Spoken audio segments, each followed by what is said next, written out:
I'm here with Stephen Fowler, a man with many strings to his bow, prolific writer, performance poet, visual poet, collaborator, anthologist, among various other things. He's also founder of the European Poetry Festival, which is a great way of connecting lots of different poets and working different connections across the continent. So perhaps that's a good place to start. Steve, what was the inspiration behind the European Poetry Festival? Thank you, Thomas. It's lovely to talk to you, by the way. A joy. Well, I'd organised events quite early on. I started poetry around 2009, 2010, 11. I was organising events for people I had met when I'd been travelling and going to poetry festivals because I was interested in it. And I realised that there wasn't a lot of attention or appreciation or live work for Europeans in London. And it started a series of curatorial projects where collaboration became a big key for me, to build communities between people in a literal way and make friendships, and also to add events that were exciting because there's multiple collaborations on the same night in different languages, different styles, taking in performance. And this allowed me to meet loads of interesting people. And increasingly, I found my own work was attracted to the different methodological innovations of 20th century and 21st century European poetry that were not commonplace in the UK, though they did exist. Things like visual poetry, performance art, samic writing, and all these different things, even things like collectives. And so I was just drawn there. So after about 5 or 6 years of doing lots and lots of these collaborative events all over the world and doing lots of tours, I thought I'd consolidate my curatorial activity into a festival. And obviously it was also in the context of Brexit. So I didn't mean it as a political statement. It was purely by chance, but it also politicized the issue and therefore by fortune gave me a way to draw in quite large audiences and lots of partners. So it was founded 3 years ago. This year, the 2021 EPF will be the 4th. And it's been immense. It's just been a joy because essentially I get to invite 100 people I admire or are friends, acquaintances to London, ask them to collaborate, see 3 weeks of new work. It's also a job and I make work in it too. I collaborate with people. It's just a fantastic endeavor and all enthusiasm, no negativity. Fantastic. Are there any particular currents of European poetry that you're excited about? Or are there just many? There are a lot. Yeah, I mean, obviously, I teach European poetry. I'm teaching a course right now based on an anthology I did called Europo. And when I open this course, I'm like, obviously only a fool would pretend to represent a continent. There's so much happening in every nation. So that is a disclaimer. But I personally have learned from and been fascinated by a movement across Europe with poets who are interrogating what a reading is and what performance is. And creating what I think is a new field, which isn't really designated or critically received, which is performance literature. Performance poetry tends to mean spoken word or a different tradition. Whereas this tradition, I've noticed it without communication from poets. For example, in 2019, I met a Norwegian poet called Bård Torgersen, and he hadn't heard of any of these other poets I'd been working with who did similar kind of work, like Robert Prosser and Max Höfler in Austria, or Rika Scheffler in Germany, Maya Jantar in Belgium, Veronika Lewandowska in Poland. I found these people and they often don't know each other or haven't heard of each other. And they're all doing something which interrogates the material of the live reading to ironize or grow past the salon recitation dead reading from a book into other worlds that aren't theatre or performance art. They are literature, but they are performative and innovative and exciting. So that is happening all over. Ásta Fanny Sigurðardóttir in Iceland, Susanna Husarova in Slovakia. It's almost like in every nation I've found a set of people doing this. You watch them and they're like, oh my God, they're not reading. They're doing something else. They're singing, shouting, playing, ripping the book, collaborating, dancing and reading. So I think that's an amazing and interesting thing that very few people are talking about. Lola Nieto in Barcelona and Eduard Escoffier in Barcelona too. And I mean, all over Europe, that seems to be happening, live innovation. So that's very exciting. And it helps my festival, of course. Actually, one of my personal favorite moments of Mercurius in 2020 was watching you rip up your own book of poems and then ask the audience to create new poems from the fragments. Oh, thank you. It felt like a sort of exhilarating sort of mockery, or potentially just a sort of a fun gesture at what can be a stuffy sort of literary culture, as you were describing, people just sitting in a room quietly reading books and not really apparently having much fun. But more than that, I think it was also an insistence that poetry must be alive, and this idea of liveness and culture, which I think is also very important to your work. So yeah, could you tell me what was going through your mind on that particular occasion? Sure. I think it's an insistence that live poetry be live. I think I am also someone who loves the book and loves the privacy of whatever the mystery of reading is. That bizarre process where you can't remember what was on the previous page, but you're left with this conglomerated experience of engaging with essentially monkey marks. My shock a year or two into the poetry world to see that there was this formal, uninterrogated recitation tradition where sometimes you hear a wonderful reader who's electric. And most of the time, you don't hear a word. You're thinking of your shopping list and you're there just to see your friends. And this is just traced back from the French revolutionary salons and the high culture of the upper classes across Europe. And we're into the 21st century with performance art having a wing in Tate Modern and theatre having gone through these seismic revolutions, and poetry readings are still someone flipping open a book. This is the poem I wrote in 1984 about my divorce, and then divorce, and you're like, oh my God. And the poetry voice as I read my poem. Again, the lack of a sense of humor, the lack of engagement with the fact that you're alive in a room filled with other humans who are alive and are looking at you. And I found that if I just drooled, they would get nervous. So in a way, it's like cheating because you're shooting fish in a barrel. They expect you to just read and you just start to look at people or you start to laugh. There's so much material there. And that book, Destruction Performance, I found it's like a Horseshack. It's one of the few performances I've done more than once. Normally I do performances just once and don't repeat, but I did it in Mexico and then I did it in Berlin, I think. And it got commissioned for a few festivals. And that was kind of funny because I had a festival director saying like, will you do the book rip up? As though it was like one of my hits. And what I found is that most people took it as a gift. I was entertaining them. I was giving them a fragment of my work. I was interrogating the idea that the book is precious, but I was also having fun. But then in a few places in Berlin, they were like, oh, you're like a priest controlling the room and giving out pieces of wafer. And I was like, I never even thought about that. So I kept doing it because I found that really funny, because depending on what the culture you're in, they took it different. Yeah. And collective readings and stuff, people don't like audience participation, and neither do I, but I like doing it to people. So I did that one a few times. Thank you. Nice. Yeah. Well, well, in terms of your connection to the avant-garde, so the live performances, obviously something very important to you. I'd like to explore maybe a little bit your relationship with the lyric poet, or the lyric poetry in general. Because on one hand, it's clear that you're a very good lyric poet. I recently read your Life and the Mind of Prescription Drugs, which strays into the realm of lyric poetry, let's say, in the sense that it's written in what can be seen as by most people as poetry. On the other hand, it seems you have like an uneasiness of the idea of lyric poetry. For example, I have your book here in the Unfinished Memoirs of a Hypocrite. And thank you, yeah. I think you open up the essay saying, it is my taste to feel that the most penetrating lyric, the most emotive poetry, is less meaningful than the misheard phrase or accidental utterance. And that seems to completely upend this idea of, poetry being this vehicle for insight, for wisdom, or whatever it is. But then perhaps even more extreme than that would be your opening to the Aletta Ocean book, right? In which you compare lyric poetry essentially to pornography. Sense of this idea of poetry being sensuality for the mind.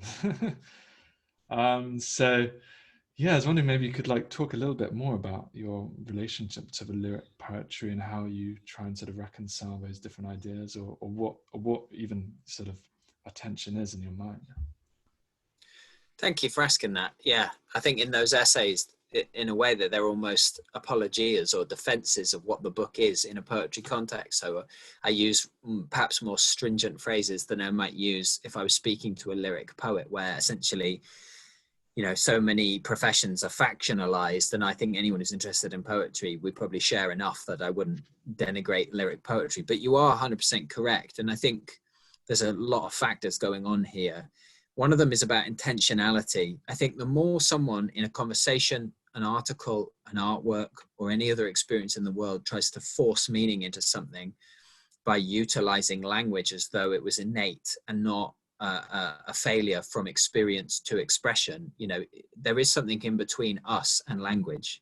We do wield it and use it with a blockage. We can't truly encapsulate the mystery and also, I would say, the confrontational nature of existence in language. And I believe that is the split between the avant-garde and, shall we say, the mainstream formal literary tradition. Is one uses language to control experience and to express something in it, which is, when done well, amazing. And that is a great facet of poetry and language arts, but has profound limitations, which is the answer to your question, where I think lyric poetry fails. The avant-garde suggests that we're going to fail anyway, so your work should build upon that failure, you know, following Beckett and a lot of the major 20th century experimental avant-garde people, that you acknowledge you can't express love or death or confusion or ennui or anxiety. And so then you try to create a fragment of language which responds to that failure. And that in and of itself then means that textual language-based poetry is profitable, but is not trying to show emotional insight, is not trying to describe reality or emotion, because that's banal and sentimental. So I think so much of the tradition of lyric poetry is presuming something you can never get to, and or is motivated by fear of death or fear of things that are not understood.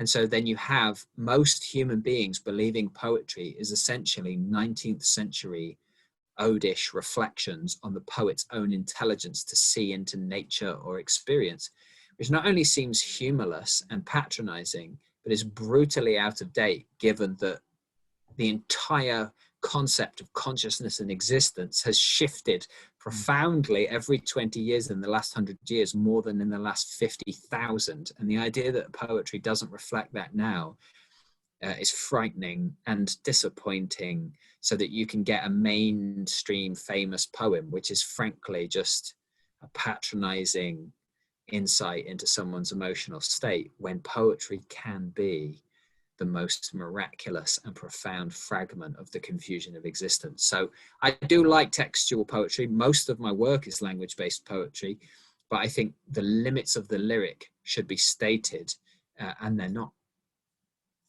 That's fascinating. Well, in terms of the evolution of consciousness, in the context, say, of environmental collapse, which we're undergoing at the moment, Earth has entered the sixth mass extinction period of a climate crisis.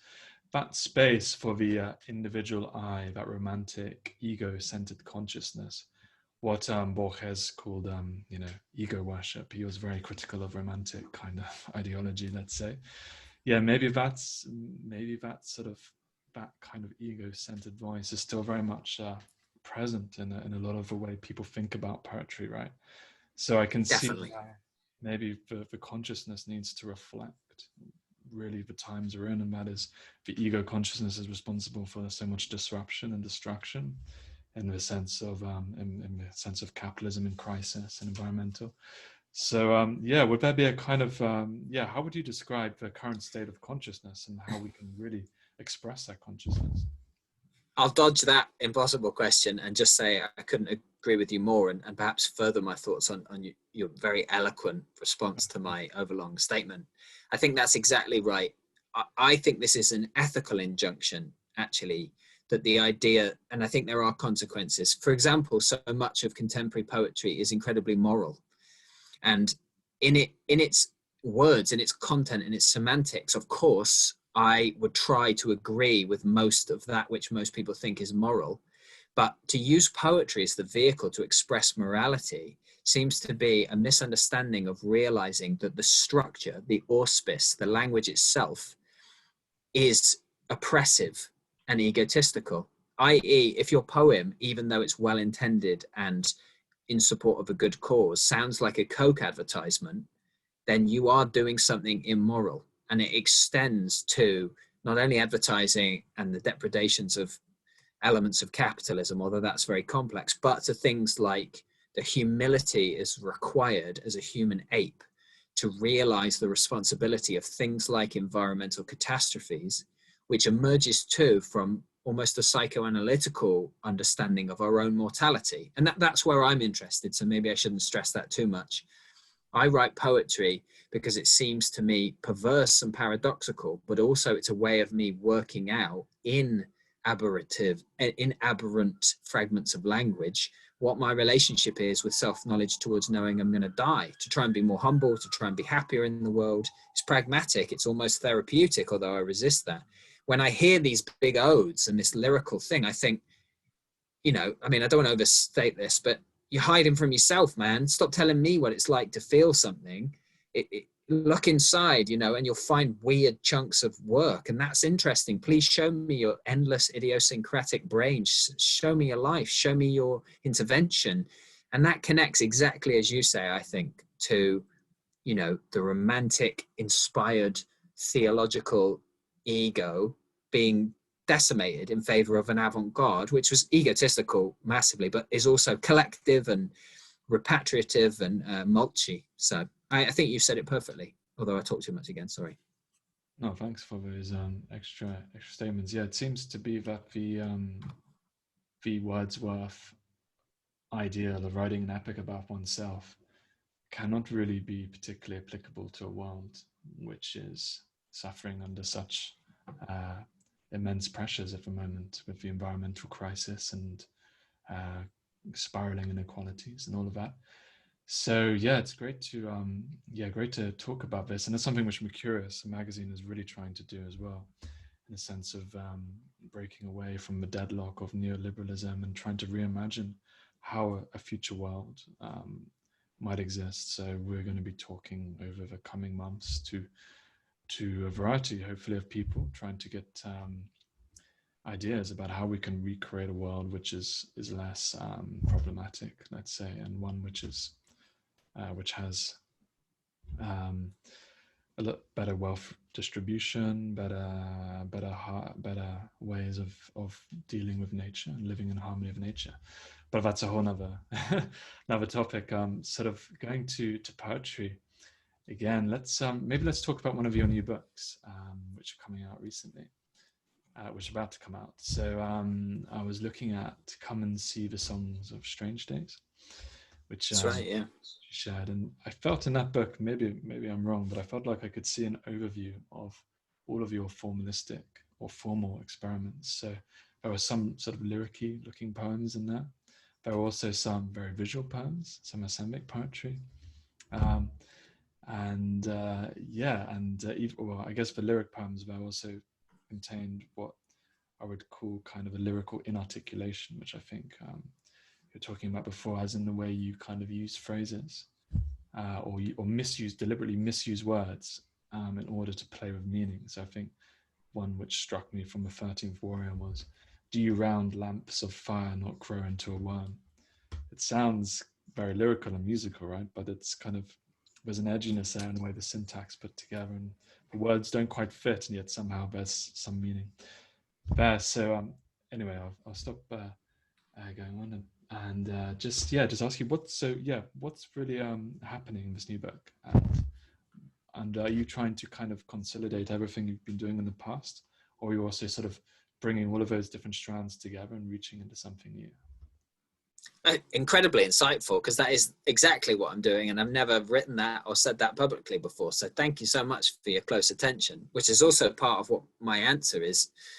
There's two things happening with that book, and I think all of my language-based poetry or lyric or anti-lyric poetry, which is the majority of my output for the 10 years, is trying to do exactly what you just said. And I think a lot of that for me is about attention. I like poetry because it requires attention. It's not a passive medium. You can't sit in a seat and watch it. You have to apply yourself to it. And so a lot of the time, my work is interested in almost exactly what you described, like evoking the clean, literary language, which I like so much in especially pre and post-war European poets, from Mayakovsky to Miłosz and all these different people. I love that kind of like crystalline intellectual poetry, unashamedly, in all its elitism, which is also acknowledged by people like Brodsky and that. But I like to then just give it a tweak, give it a squeeze. So if someone is properly reading it, and by properly I mean in just paying attention, they'll be like, wait a minute, there's something a little bit off, there's something uncanny, which hopefully then makes them not only enjoy it, maybe laugh, but also then think about what the words mean and what the whole overall thing means. And in this book, it's a delivery system through films. And that there's an irony in that too. You know, films, they're passive, incredibly popular. They're the 20th century's great medium. They're new, and people don't talk about that. They're a lexicon of language and shared ideas. And so it's almost, I use cinema and the familiarity of these films in an ekphrastic way, so that people are entering into the density of the poems by being like, oh yeah, I've seen the 13th Warrior. He's talking about the bit where all the bear men come out of the forest with the torches. And then when they read the line, it's like, it's not just a reflection or a description. So that, you're bang on, thank you. And then the other element is, yeah, it is exactly a consolidation of what feels like 10 years of accruing weapons. So I've been like it's some sort of quest in a video game. I've been going around by accident, learning about concrete poetry and visual poetry, samic poetry, performance, photo poetry. And each one of these, I've ended up either teaching a course or going on a course or doing an extended commission, and picking up, oh, where am I confident in making a collage? Where am I confident in making an art poem? And recently I finally felt like I had about 20 methods that I was doing different books of. And because of the specifics of this book with a press called Broken Sleep, edited by Aaron Kent and his colleagues, I had their confidence and their support to be free. And I didn't have to have a methodological unity, because I knew I could hold it with the ekphrasis of the films. And so I thought, you know what, I want to play with range in method to see if there's something interesting in ordering a samic poem, lyrical poem, collage poem, found poem, photo poem. Does that do something to the reader or the viewer, because they are thinking about the films and not necessarily thinking about the methods? So it is exactly as you say, perfectly suggested. Thank you so much for your attention.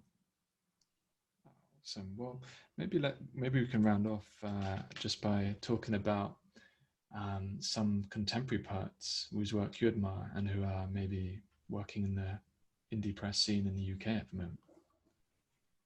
Yeah, absolutely. Yeah, it would be a pleasure. We've had this conversation, and congratulations with Mercurius. You know, it's been a joy for me to be part of it. And it's been lovely to see people I admire, you know, popping up under the guise of your project, which is forming a community. And especially when things open up, we're talking now in hopefully the last days of lockdown, global lockdowns in early 2021. I hope things open up and we start to be able to create these bridges physically as well as intellectually, and Mercurius is doing that. So thanks for your work with that, Thomas, and for your time today. It's lovely to talk. And yeah, there's just a bit of a burst of a bit of a golden age. We've been talking about it, you know, indie presses popping up all over the UK, people taking control of their publishing and curatorial space. And a lot of people doing it are doing both. They're creative and then they're supporting others. And instead of that being like, oh, he's an editor who writes poems, I was told, oh, don't organize, you'll be seen as an organizer, not a poet. Now that's starting to drift away. And so you're getting people, I mentioned Aaron Kent, but you're getting people, you know, with a huge range of things, like yourself with Mercurius. There's people like David Spittle, who's a brilliant poet who also runs interview series with poet filmmakers. There's Paul Hawkins, who runs Hester Glock Press out of Bristol, which is a really, really brilliant press. There's someone like Ghazal Mossadegh, who runs Paminar Press, who's a brilliant poet and academic and critic.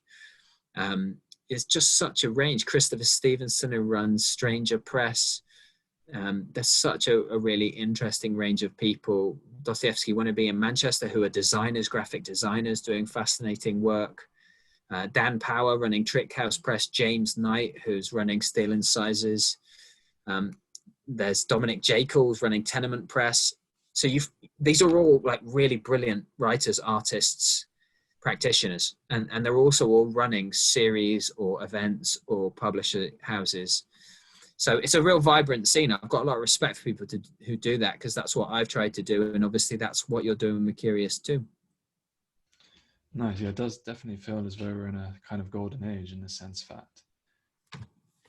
especially the print on demand kind of services has really liberated a lot of artists or editors from the constraints of capitalism, in the sense that you don't need this massive chunk of risk capital, let's say, to create a community and to bring a public to the work, whether it's your own work or the works of people you want to publish.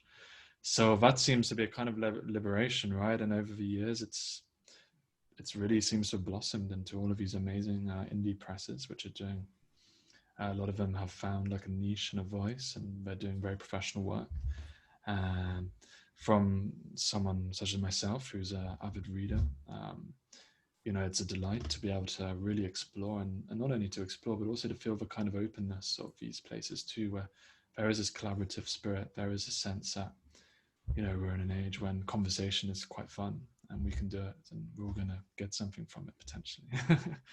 Yeah, and I hope it changes things in the future, because I think we're a transition generation with internet technology and print on demand. I think this is a generation of writers where some of the best people won't be covered with the big paper reviews, the prizes, and they'll grow. I mean, that's always been there in the late 20th century, with the undercurrent of brilliant writers who then break through. But there's something interesting happening. We're in a time where things are new. Someone can go at home with no money, start a press, put their heart into it, publish beautiful books that are print on demand, support, build a list, make connections themselves, make their own work, and do it from nothing in their apartment. And I think the consequences of that and the growth of that are exciting, and not enough people are really looking at that within the poetry world. I mean, they're looking at it and they're analyzing it as booksellers and as publishers and poets, but they're not feeling how special it is, I don't think. So it's good to take a moment to say that.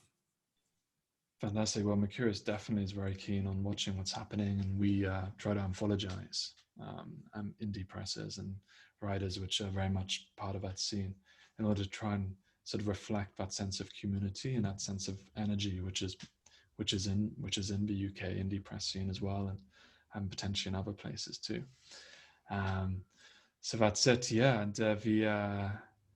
and the idea of being a transition generation, that's very well put, and Mercurius definitely believes that, and that's part of the reason why we have this future worlds category now, where we're trying to actively imagine what the future world will look like.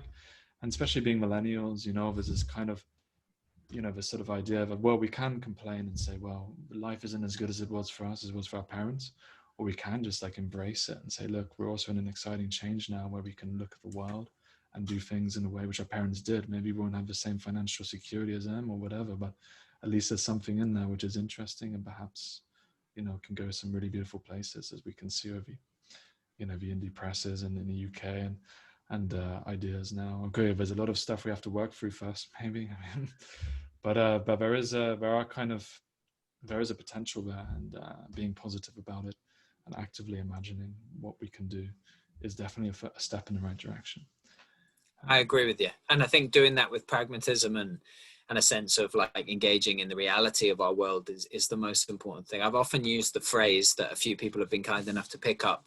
If there's some sort of suspicion around the avant-garde as a phrase, I always just say, at its root, it's a military term utilized by poets and artists to mean the scouts, the front, the people who are shot first. And so if people don't like that phrase, then future facing. I don't know what the future is, but I want to know what the poetry of the future is. I don't want to know what the poetry is of the past. I'm interested in that, and I want to read it. I want to learn. But the only way to think about the future is to think conceptually by examining the work of those who are also looking into the future. And that tends to be people called avant-garde. So existence is changing so unbelievably all the time. And naturally, as human beings, we don't see ourselves in time.